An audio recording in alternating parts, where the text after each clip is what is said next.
श्री स्वामी समर्थ. आजच्या व्हिडिओमध्ये आपण 12 राशीसाठी सुख समृद्धीचे उपाय काय आहे ते पाहणार आहोत. व्हिडिओ शेवटपर्यंत नक्की पहा.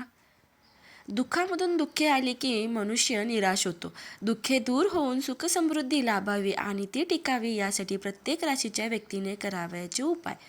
मेष.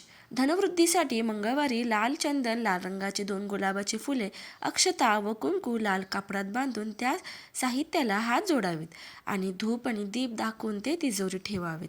चांदीचे श्री अक्षराचे लॉकेट बनवून ते निळ्या रेशमी धाग्यासह गळ्यात बांधावे. हे लॉकेट शुक्रवारी श्री सूक्ताचा पाठ करून वापरावे. श्री गणेश यंत्र देवपूजेत देवघरात ठेवावे व नित्य त्याचे दर्शन घ्यावे. ओम गंग गणपते नमः मंत्र एकाग्र होऊन जप करावा. धनलाभ होतो. वृषभ राशी. बुधवार सोने किंवा चांदी वापरून लक्ष्मी बनवून शुक्रवारी गळ्यात श्री सूक्ताचा पाठ करावा. कमळाच्या फुलात श्रीयंत्राची स्थापना करून दर्शन घ्यावे. ओम गोपालाय उत्तमाय नमः म्हणत 1 माळ जप करावा व तिजोरीमध्ये ठेवावा. गाईला तांदूळ व गूळ खायला घालावा. घरात पाण्यावर कुंकवाचा स्वस्तिक काढून अष्टदिशा व सुपारी ठेवून श्री सूक्ताचा पाठ करावा. त्यामुळे आर्थिक प्रगती होते. मिथुन. धनयंत्र घरात स्थापन करावे व दर्शन घ्यावे. लाभ होईल.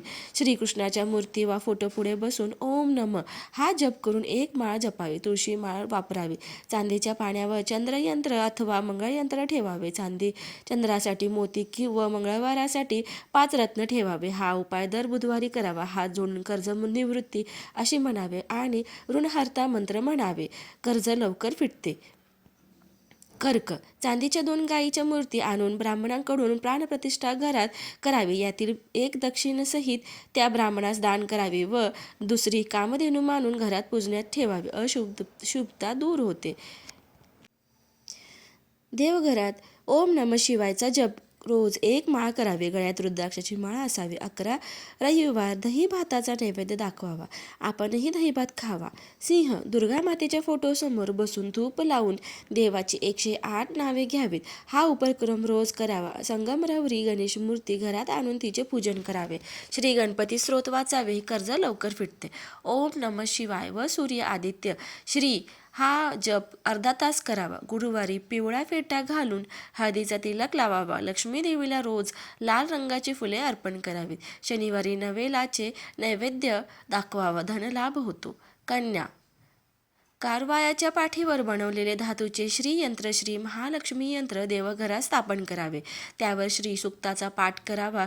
चांदीच्या पात्रात साखर तांदूळ ठेवून रोज पाण्यात घालावे. गाईला तांदूळ व गूळ खायला घालावा. तुळा. श्री सूक्त मंत्राने अभिमंत्रित करून चांदीचा उदी देवघरात ठेवावा. ही उदी देवघरात ठेवावी. 3 पिवळ्या कड्या, 3 पिवळ्या कवड्या, 3 पिवळ्या फुलांच्या पाकळ्या पिवळ्या कापडात बांधून तिजोरीत ठेवावे. त्यामुळे लक्ष्मी वास करते. वृश्चिक. श्री लक्ष्मी सिद्ध यंत्र घरात स्थापन करावे. त्याचे रोज दर्शन घ्यावे. दीप दाखवावा. त्यावेळी लक्ष्मी नामाचा जाप करावा. धनु. ओम नारायणाय नमः मंत्राचा 1 माळ जप करावी. अन्नदान करावे. गुरुवारी पिवळे वस्त्र परिधान करावे. रोज किमान 40 वेळा राम नामाचा जप करावा. गाईला गूळ घालावा. घरात पवित्र ठिकाणी लक्ष्मीच्या पायांची रेखा काढावी. त्यावर अक्षत ठेवाव्यात. दररोज पूजा करावी. मकर. महिषासुरमर्दिनी स्तोत्राचा पाठ करावा. पिंपळाची 7 पाने घेऊन त्यावर स्वस्तिक काढावे आणि दोऱ्याने तोरणासारखे माळ बांधावी. दुसऱ्या दिवशी ही माळ निर्जन स्थळी टाकावी. दारिद्र्य आणि आर्थिक संकट दूर होते. काळ्या कुत्र्याला 15 दिवस दूध द्यावे. कोणत्याही मंदिरात दुधाचे दान करावे. प्रत्येक शुक्रवारी अन्नदान करावे. रविवारी गाईला मसूर डाळ आणि गुळाचे खाण्यास द्यावे. प्रातःस्नान करून तीळ मिश्रित पाणी सूर्याला अर्घ्य घ्यावे. कुंभ. श्री हनुमान यंत्र घरात स्थापन करून रोज पूजा करावी व दर्शन घ्यावे.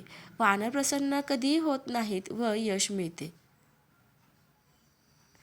धनदा यंत्राची स्थापना देवघरात करावी व रोज दर्शन घ्यावे. ओम नमो नारायणाय हा मंत्र 3 माळा करावा. अडचणी लोप पावतात. मीन 6 सहस्त्र महामंत्राचा रोज पाठ करावा. कपड्यांना सुगंध नेहमी वापरावा. नियमित स्नान करावे. चैत्र पाडव्याला लाल दगडाचा पवळ्याच्या गणपती घरात स्थापन करावा. ओम एकदंताय विद्महे वक्रतुंडाय धीमहि तन्नो दंती प्रचोदयात हा मंत्र जप करावा.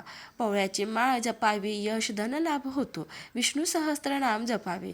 मिरीचे 5 दाणे आपल्या डोक्यावरून 7 वेळा उतरून 4 दिशेला फेकावे. व्हिडिओ आवडल्यास व्हिडिओला लाईक, शेअर आणि सबस्क्राईब करायला विसरू नका. धन्यवाद.